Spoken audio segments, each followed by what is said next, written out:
Hello, Dave. Hi. This is Igor from Slovakia. Nice to meet you. I'm Dave from Sunderland, in England. Perfect. Thank you for your time. Congratulations to your tour. We are especially happy that you are coming to our corner of the world. Is it going to be first time? First time. First time, yeah. What should we expect? What are you bringing?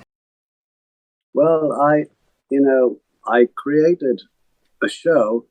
Well, first, what happened was Nile Rodgers, this friend of mine, he asked me if I could create a show for this festival that happens in London called Meltdown, where it goes on for 2 weeks and they choose people to be the curator. So there was David Bowie and Patti Smith. And this year was, I can't remember what year it was because of COVID, but it was about 4 or 5 years ago.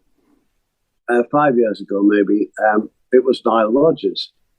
And Nile Rodgers said to me, would I close the show, the whole festival, playing Eurythmics songs with guests? And I said, let me think about it. And then I thought, if I'm going to do that, I want to make it a great show, So I had, I chose like really amazing players and then guests to sing. And then I made a great big sort of filmed backdrop, and I really wanted to make it great. And it ended up, the crowd loved it. It was at the World Festival Hall and it had fantastic reviews. And then I thought, oh, this is great fun. I'll take this on tour. But then as soon as I said that, it was announced COVID had happened. Nobody could go on tour, nobody could do anything. Sure. So it was delayed by about 4 years or 3.5 years. And so I started again, I think last year. And the year before, we played I chose these amazing female musicians by going on Instagram and putting hashtag brilliant musicians. And I found these players. So I wanted an all-female band because I was not performing with Annie. And I wanted an amazing singer and amazing players, right? So what happened was I got a bass player and a harmonica player and a drummer and a keyboard player, all brilliant. And then I told my management, hey, I've got the band together. And I sent them the links to them. And then they called me up and said, hey, did you know you've chosen a harmonica player from Brazil and a bass player from Australia? And I was like, oh, shit. But I said, okay, well, I'm keeping them. So they all fly in from all over. And since then, we played about 30 gigs the year before last. And last year, we played 60 gigs. So we played about 90 shows together already. And so we've become a very tight, like rock and roll outfit band with Vanessou Amorosi, really one of the most amazing singers I've ever recorded or played with. And she takes the front vocals. And it's a very powerful reinvention in a show with, Eurythmic songs, which most people know, a lot of them that come in the audience. And but I've created this sort of now because we've played so much together. It's like coming to watch a well-seasoned band. The show is like, boom, you know what I mean? How did you meet with Vanessou Amorosi? Well, she just turned up one day at my writing kind of studio in Los Angeles. And this is about 14 years ago, or maybe more than that, 15 years ago. And she just moved to America.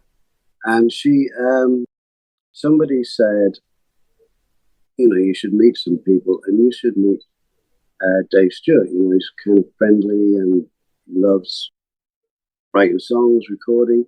But when she first came, she was very shy. We talked and we became friends. Then I invited her around our house with my wife and kids, and like we became friends. And then one time I was playing the acoustic guitar, and she just opened her mouth to sing, and I was like, whoa, you know. And then we started to write some songs, not to put on a record or anything, just making up songs.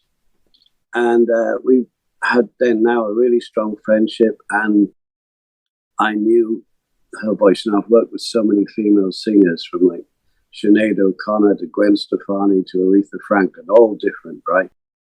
And Vanessa is one of the most powerful singers I've ever heard in many ways, but she can put a lot of emotion in as well, because she's had a very tough life, right? So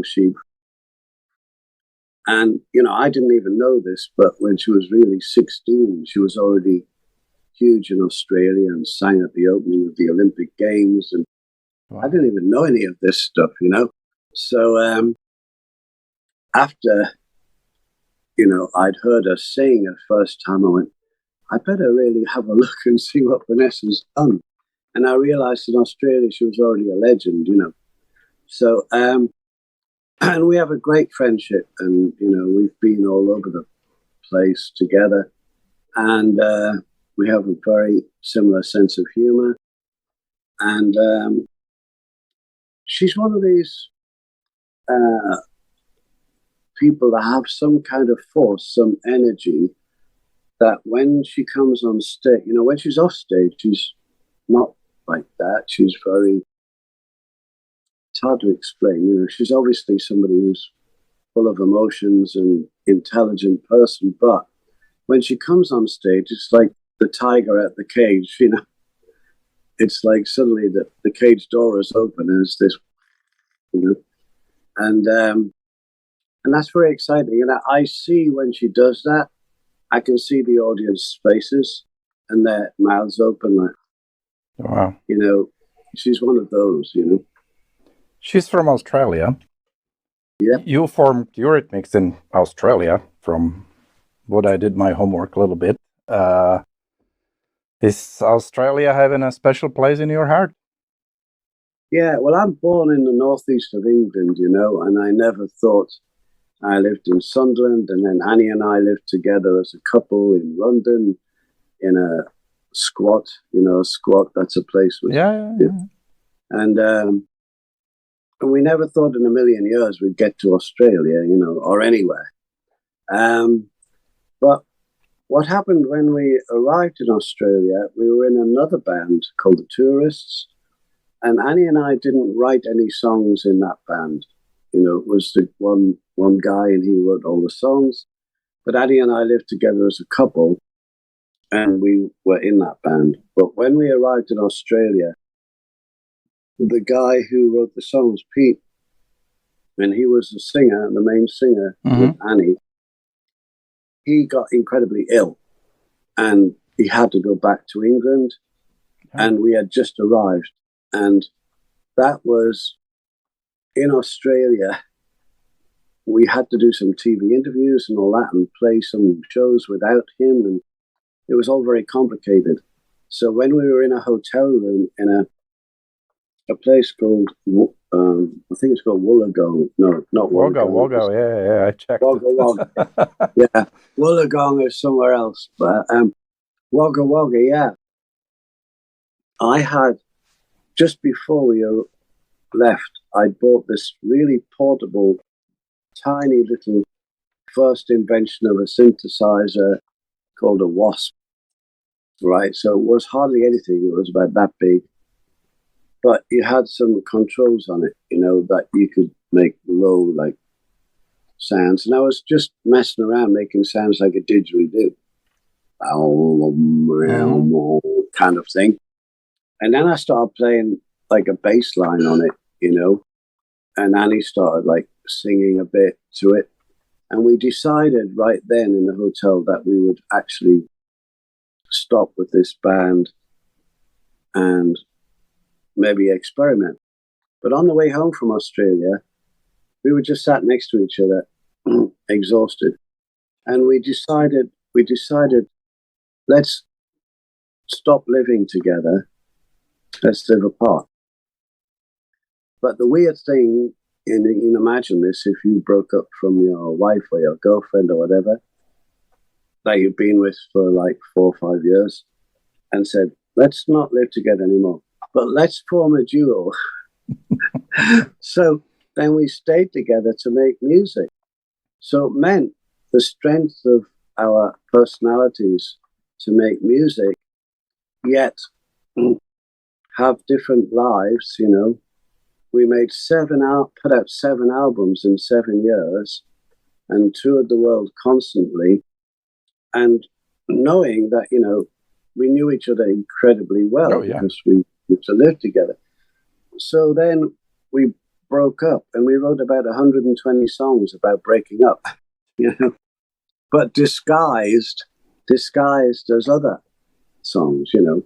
And even after, when Annie, you know, made a solo album, my first solo album, the song Why, you know, it's still about us breaking up, or Walking on Broken Glass, it's still about, you know. So you can use situations and very emotional experiences and keep them in, or you can, through different art forms, let them come out, right? So obviously, us two being together as a couple, and then everything we went through and becoming a huge famous duo has had a lasting impact forever on our artistic lives, you know. So to this day, you know, remember I met Annie when she was 21. So, you know, Annie is now 70 years old. So I can't really do the math, but how long was that? 59 years. 50 something, yeah. Yeah, you know, so so when I play those songs on stage with my band, the band knows some of the reasons and the stories why the songs, which song is about or exists, you know, but I have a completely different understanding of what's happening, you know. And Vanessa, because the words are coming out of Vanessa's mouth, she has a whole connection with the song to do with her life, you know. And the audience, it's interesting because when people talk to me about our songs from the audience, or they heard on the radio or whatever, you know, wherever I go, if people realize, you know, that I was a songwriter or whatever, and they talk about what that song or a certain song means to them or meant to them, it's interesting because they might have a completely different interpretation to do with what was happening in their life. Now, it's not that different, it's just their version. And some songs, like The Miracle of Love, for instance, some people have said they had to stop the car and pull over when it first heard it and came on the radio to do with something in their life, you know? And that's the whole point, I think, of being an artist, a songwriter, a painter, a journalist, or whatever it is you are trying somehow to connect or feel like you're not this crazy person who is feeling like this, that other people have connected to the same emotional feeling, and then you don't feel so not crazy, but like isolated or like alone in the universe, you know. So that's now one thing I was obsessed with and still am.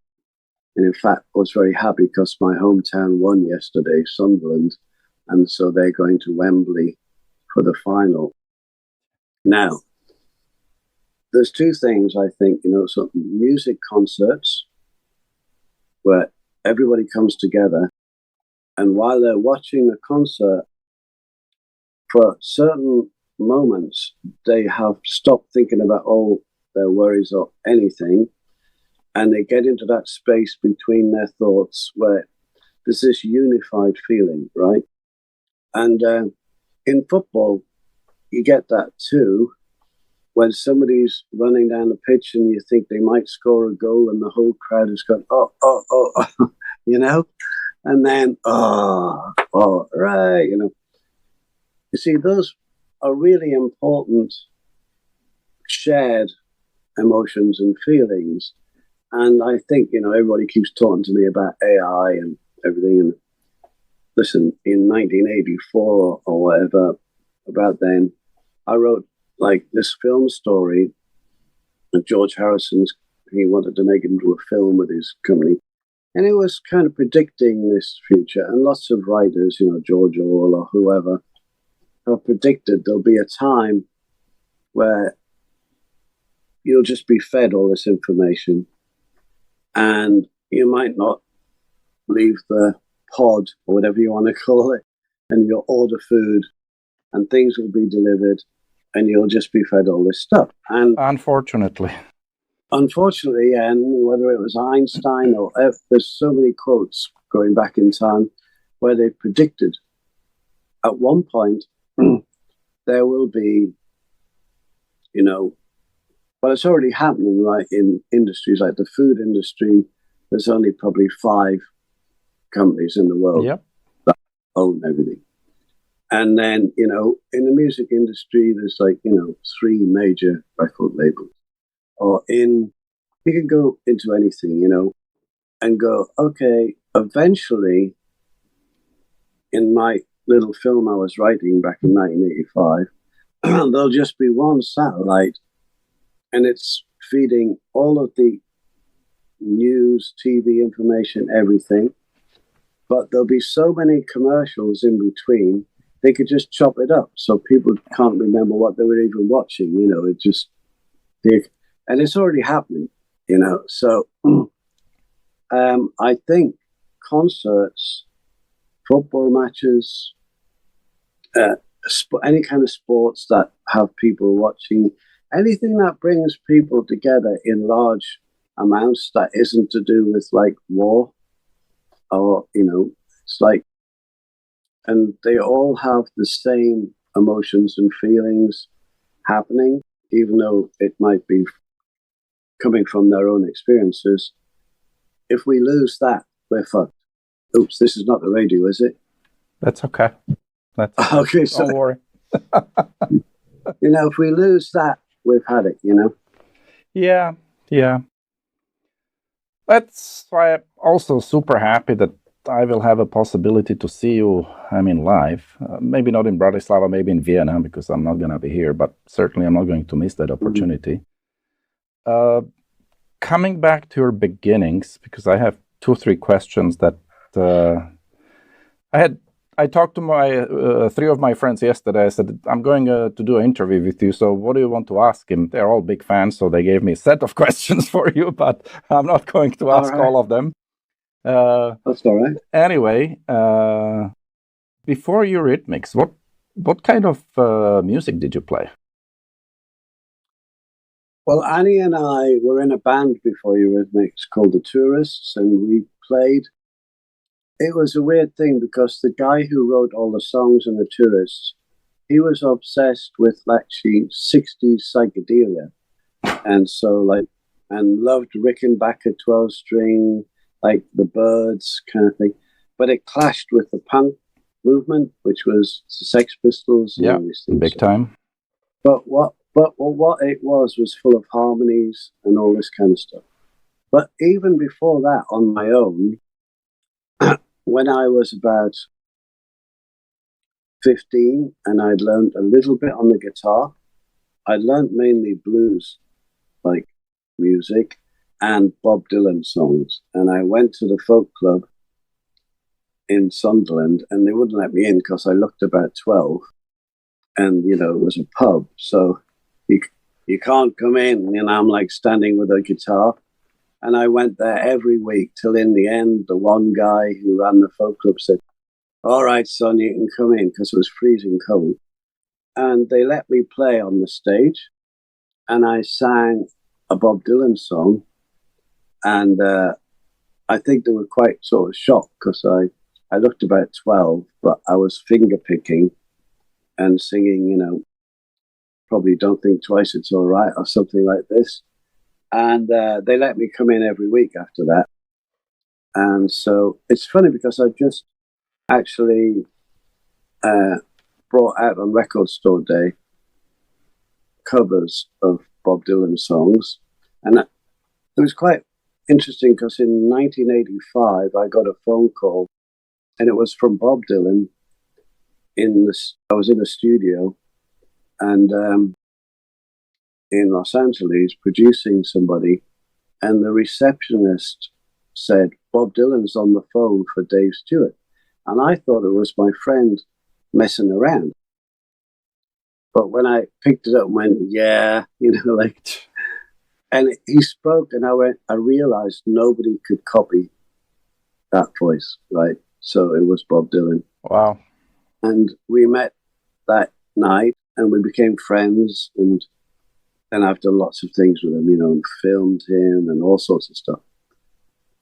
So it was really weird full circle for me and a kid playing Bob Dylan songs in a folk club to suddenly being with him and, you know, being in different countries with him and filming him and, you know, playing with him, you know, jamming and all that stuff. So the first, you know, to answer your question, the first things I was playing was blues and Bob Dylan songs.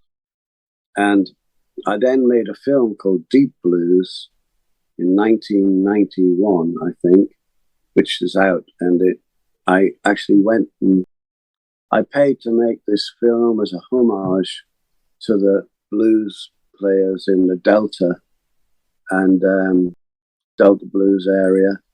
And it's a great film, and managed to get a lot of the blues players who were very old, you know, 80, you know, before they passed away, and playing and showing. It was actually one of the most amazing experiences of my life, was being in the Delta, in these places with these old blues guys that I'd been listening to when I was like 14 years old. And when I first heard a blues record, I didn't understand what it was. It put me in a trance a bit, because of like Robert Johnson on the guitar going, well, you know, and I was like, what is that, you know? Certainly not punk music. Yeah, I didn't know what the hell was going on. But it had some kind of voodoo effect on me, you know? It had some kind of overwhelming feeling. And so to answer the question, yes, it was blues and Bob Dylan. Okay. Now, funny enough, when I was talking to Bob Dylan, the same thing happened to him. Is when he heard blues music, Howlin' Wolf and all these people. And if you listen to early Bob Dylan, his voice and all that stuff, and The Lonesome Death of Hattie Carroll, or The Ballad of Hollis Brown, or Ain't Gonna Work on Maggie's Farm, and all these, you can see where he's been drawing stuff from, you know. Question number one from my friend Les from UK is that when you open up your first studio, Chalk Farm, I guess, yeah, urban legend says that you took a loan from a bank for that. That's right. Yeah. See, how the hell did you get money for that from the bank? Well, you see, I realized that if Annie and I were to have complete control over what we did, we had to get some equipment and do it ourselves, because I'd been experimenting with a little tape recorder bouncing back and forwards. And that was the beginning of Eurythmics, was made in my bedroom. But I realized, like, that I can only do so much, like, with this. So a friend of ours, Adam, he, you know, thought about all the equipment we might need. And we took pictures and cut them out of the newspaper and stuck them in a book and made a kind of presentation, what you would call a PowerPoint, but a real physical one, you know. And then I said to Annie, look, I'm going to go to the bank with this, and you must come with me, you know, and then I'll explain that if we got this stuff, we could make not only one album, but we could make the next album, and this would only cost, £5,000 instead of paying £20,000 in a studio. And Annie was like, "You're crazy, the bank won't even let us in the door." I had like spiky hair, and she, we looked like... That's what I would expect. Yeah, we looked like weirdos. But the bank manager called Jeff, he let us in. He was pretty young for a bank manager, probably about 30 or something. And I went through the book and explained everything, Annie sat like really like worried. And he listened to everything, and he said, "So I see. So if you get this equipment, you're going to make a record on it. And then the record company will put it out, but then you're going to make another record on it and another record on it." And I said, "Yeah, that's the idea." He said, "I'll tell you what, I'll lend you that money." And it was going perfectly well till we got outside, because we couldn't believe it. We were like, "What?" And he came outside with us. And this friend of mine, who was like a conceptual artist and a very sort of like crazy guy called Ashley, he had a thing. I think he called it Situationism or something, where his art now was, instead of, it was just making things happen. And he pulled up in a Mini, and he had about 7 cats in this car. And he came out and saw me and Annie, and went, "Hey," and gave the bank manager 2 cats and me and Annie cats. And then he took Polaroid picture of us. And I was like, "Oh no, this is, the bank manager's going to say, no, actually, I've decided against the loan." But he didn't. He let us have it. And actually, on his 60th birthday, I remember sent him like gold albums. We gave him gold albums on the first loan. He became a hero because we made Sweet Dreams, the album. So we banked at that bank. So, we borrowed 5,000, but then we were putting in hundreds of thousands. So at first his bosses thought he was crazy, and then they were like, "Whoa, Jeff," So, but yeah, we've always thanked him for that, I guess a year later. Whereas nowadays, can you imagine nowadays trying to even find a bank? Like, no way. Never mind go in a bank. No way. No way, No way. But what, a year later or 2 years later, Sweet Dreams came out? Well, that was 1982, and it came out in 1983. So you could easily pay back. Yeah. And we also made another album called Touch, and that came out in the same year. So 2 albums, Sweet Dreams and Touch, in 1983. And both had huge hits on them. Yeah. So, and then when we came out, we took the same equipment to Paris into a little, what you call a youth club, and got one room, very small, put the equipment up, and made Be Yourself Tonight, which had There Must Be an Angel and Would I Lie to You, and all these huge songs. Sisters Are Doing It for Themselves, on the same equipment. So, so what's called an 8-track, So yep. you have. I already was not worried because I knew the Beatles made Sgt. Pepper's on a 4-track. So other bands would visit us. Like when we were recording in Paris, Elvis Costello came in. We were right in the Russian quarter, like miles away, and he came to see us, and he actually said, "You're actually making a record in here?" And we were like, "Yeah."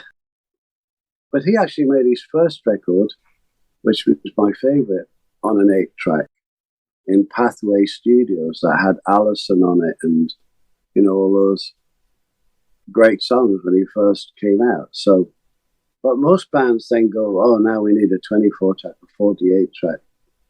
Now it's Pro Tools, it's like 72 or as many as you want. Yeah.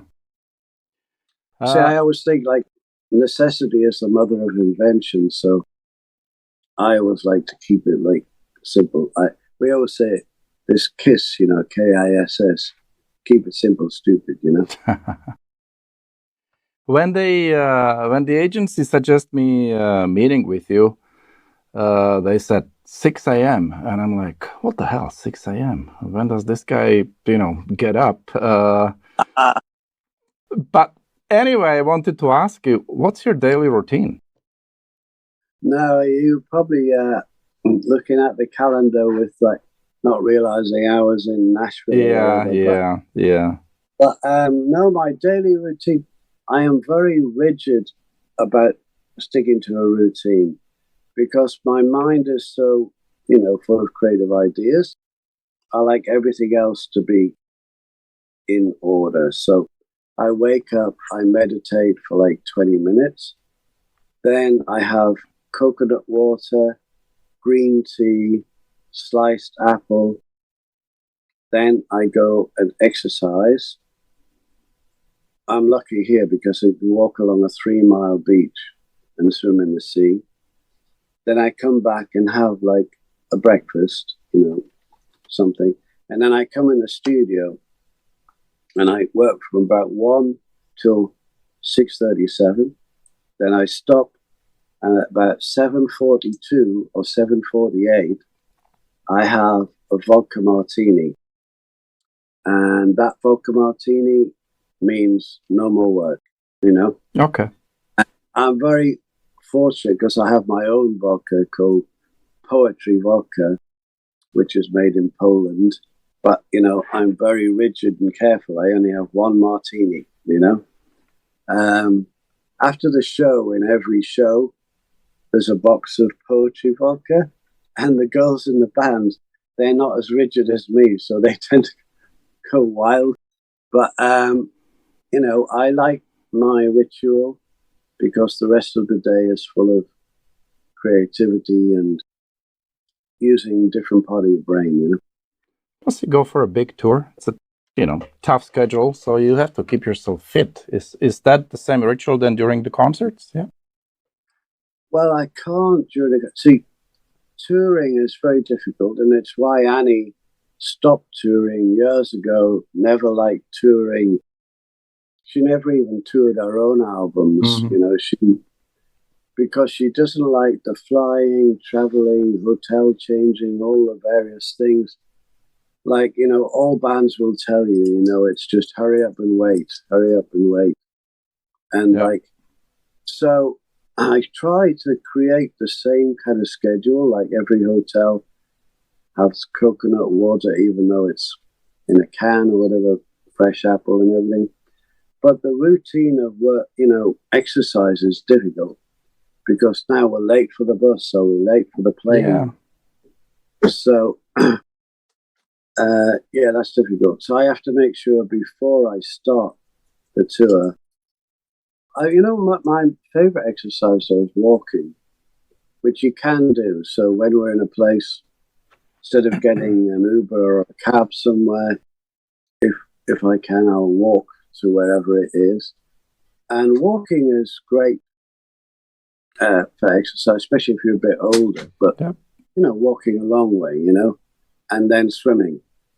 So some hotels have pools, and you can always walk somewhere. On stage is a bit of exercise as well. On stage with different guitars and the whole, it's like a whole thing. Going to be for your first time touring Eastern and Central Europe, right? Yes, in Eurythmics, we never did play a lot of these countries. We didn't even play in Poland or, it was like we were in Germany, then Switzerland, Austria, then Italy and France and Japan, and so we never really went and played.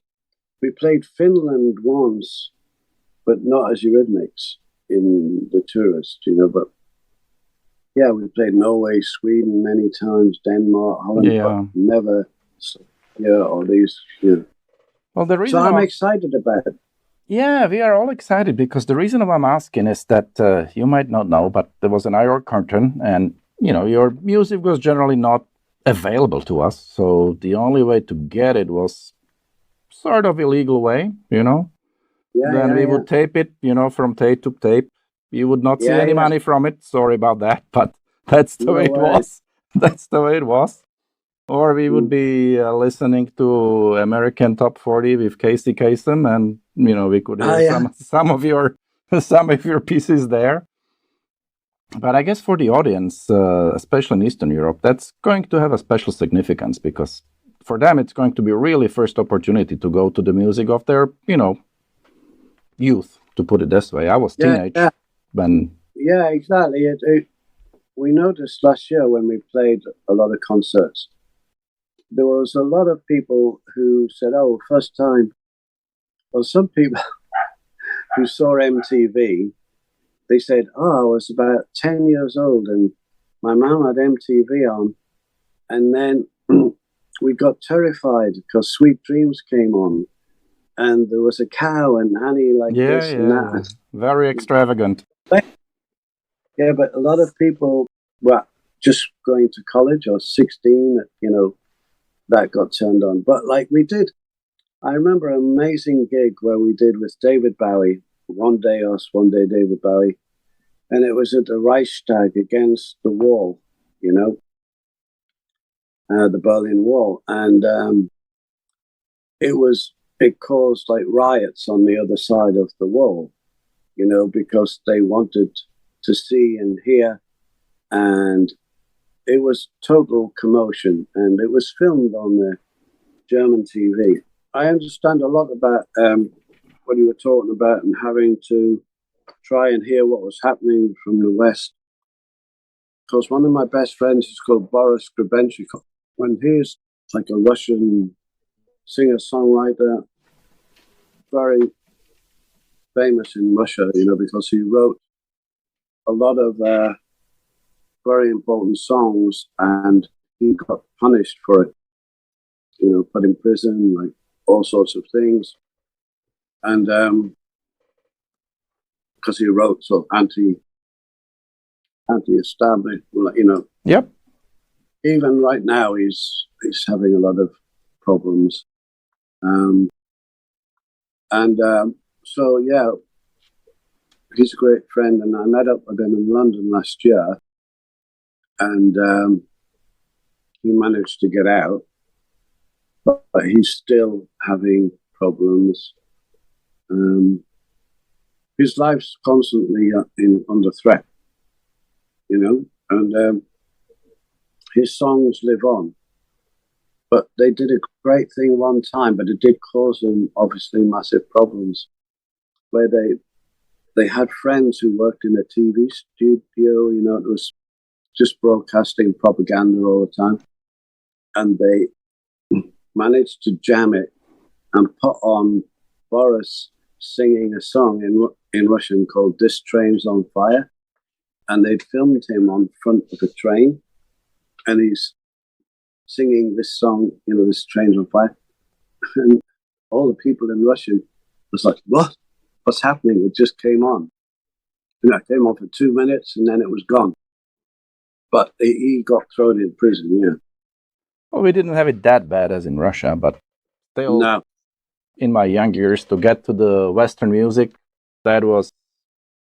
Yeah, it wasn't really... difficulties. I know. You know what? It's happening in a different way now. In America, for instance, slowly you can see a pattern coming.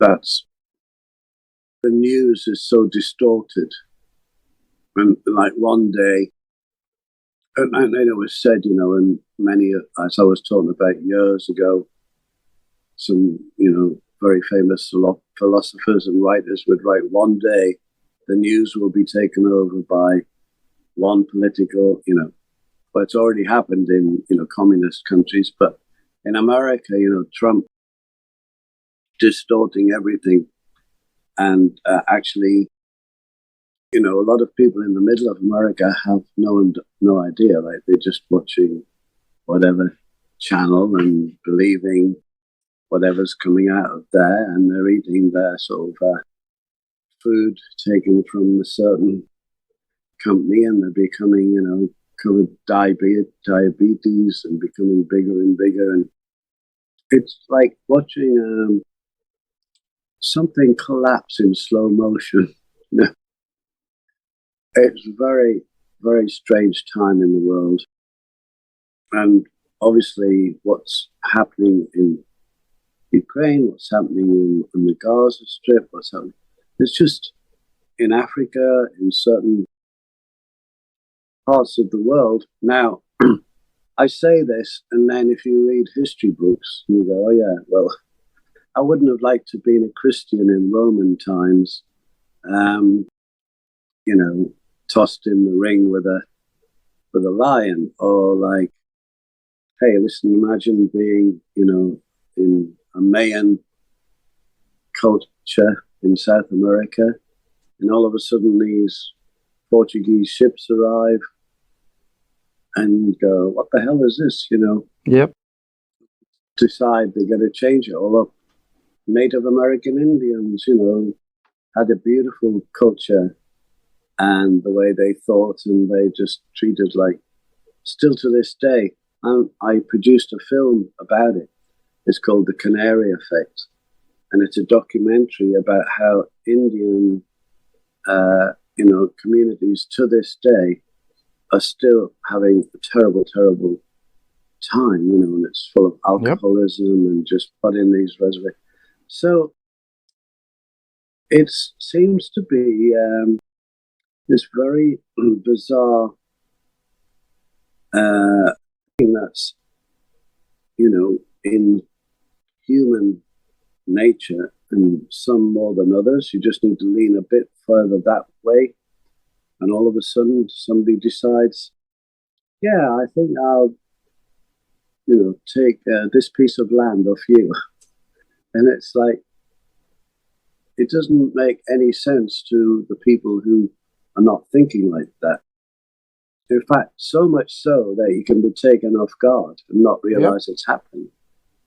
And so anyway, our job as communicators and artists, and in some way, is to try and not be affected about this stuff, but try and keep telling your, truth, or the way you feel, you see it. And that's all you can do. And yeah, I think hope is an essential thing, is,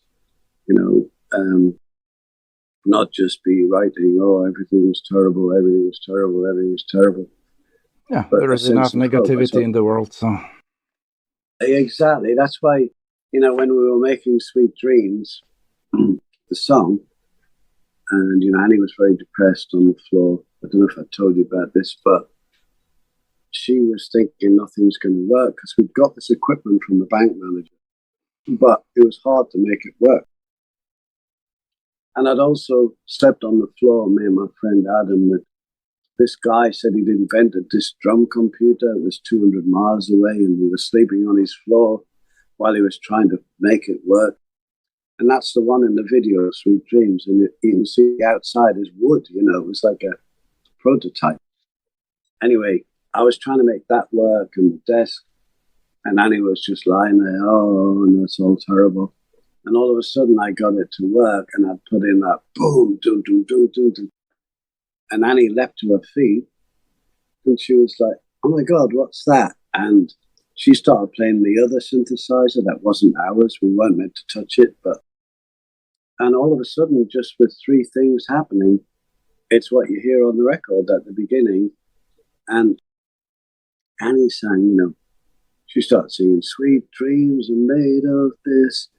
And 20 minutes later, we had this song but it was all describing the human condition, dystopian kind of. And I said, listen, it's great, but we need a section that's about some kind of hope.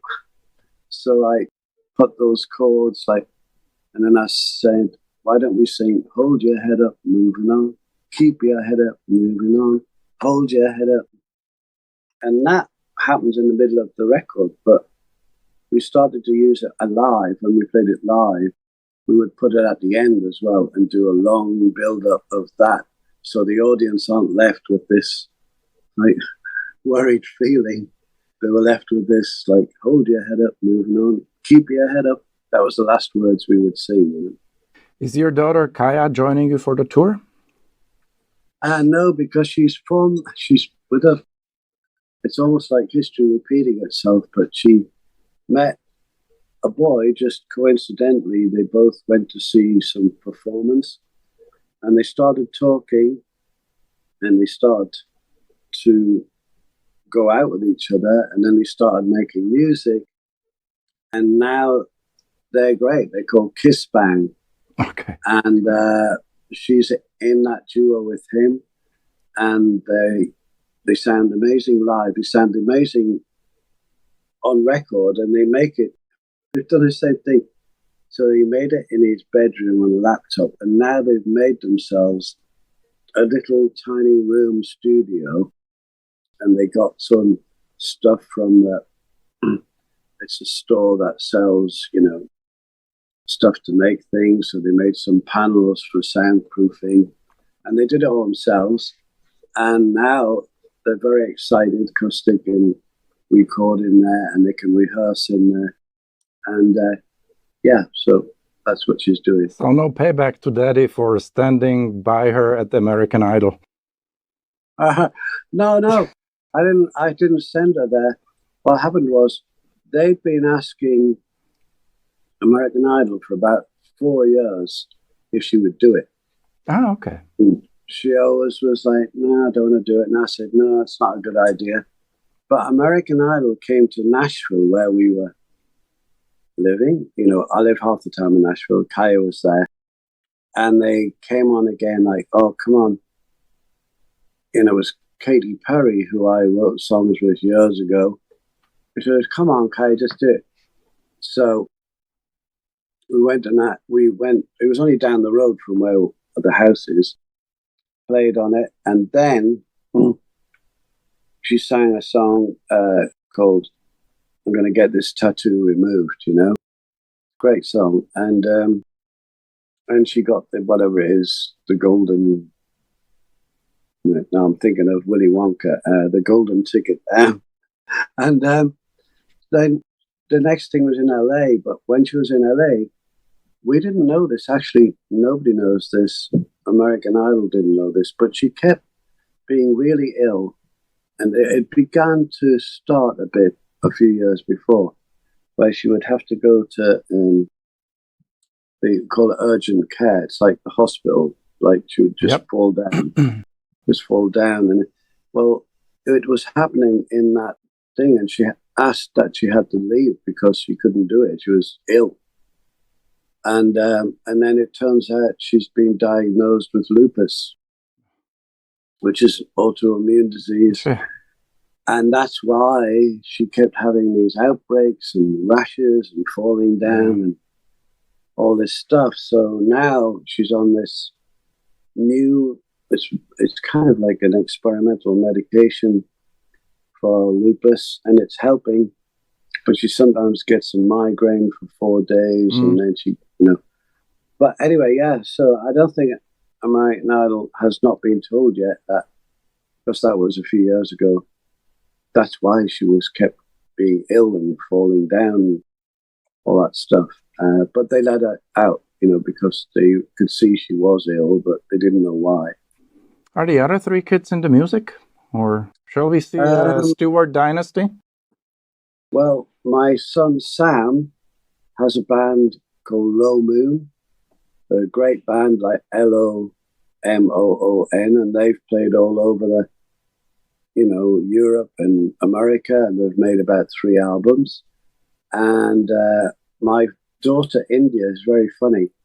During COVID, she was meant to be in her final 2 or 3 years at school, and she was stuck here on this tiny island with us. and she was going out of her mind. And she started to write songs, and they're really good. And she put one up on YouTube with a little film, and it got like, I don't know, 400,000 views or something. And she was like, wow, she said, hey, how much do I get for that, Dad? And I said, well, maybe $5. And she was like, fuck that. So she had all these other songs. She never said, I'm never doing that. And she went into this other thing she loves, which is like design. And that's what she does. And I have another son who was making music, and he was in a band with his brother called Nightmare and the Cat. And they were signed to Capitol. But then Capitol, Universal bought Capitol, or one of those things, you know, like where. And they just stopped, and he didn't make music for years after that. And so they're all a bit disillusioned by the way the music industry is at the moment. It's just flooded with like so much stuff, and the fact that it's so difficult to get anywhere with the streaming services being 100,000 tracks a day uploaded. Yeah. But I've taught them all that, well, the thing is, just go and play live, almost like the old-fashioned way. Just play, you know, and even if you... So my son's band, they play to like 1,000 or more people, and they sell their vinyl and their T-shirts, and they play, and they kind of make it... And it gets bigger each time, you know. So he knows, okay, yeah, that's that. Because, we used to do it slowly, you know what I mean? Whereas now everybody thinks, well, hang on, it should be happening right now. And it's like, well, not really, because you think you've got 5,000 followers, but they're in Korea and Australia and Japan. And like, if you play in your local town, how many people are going to turn up? Maybe it's 20, because those 20 are the ones that live near there. It's social media's jumbled everything up in people's brains, so they think, oh, I'm doing great, I've got this, but no, that's spread all over the world. Now, these people have popped up, you know, obviously over the years, called influencers, who understand that they're not trying to do the same thing. They're going, I don't mind if it's from all over the world, because I'm going to be in my kitchen showing people how to make an omelette or whatever it is they're doing. And I'm going to get as many, you know, viewers as possible. And then there's a certain income that I can make without having a normal job. And they do really well at it, you know. It's this adaptation to technology that's happened. And it used to be kind of the other way around, but now technology is moving so fast, so humans try to adapt to it as it goes along, and there's no stopping that, you know. Dave, I'm not allowed to go with more questions, as I read a little note down there. So thanks a lot for your time. Thanks a lot for coming over. We'll be there, jumping, screaming, singing, you know. Great. Having a great time. So really thanks a lot that you went on the tour. I know it's not easy for you, but we'll be all there for you. Great. Well, come backstage. We'll say hi. Yeah, I will be there. See you in Bratislava, June 27th. Bratislava. Okay, bye. Ciao. Thanks.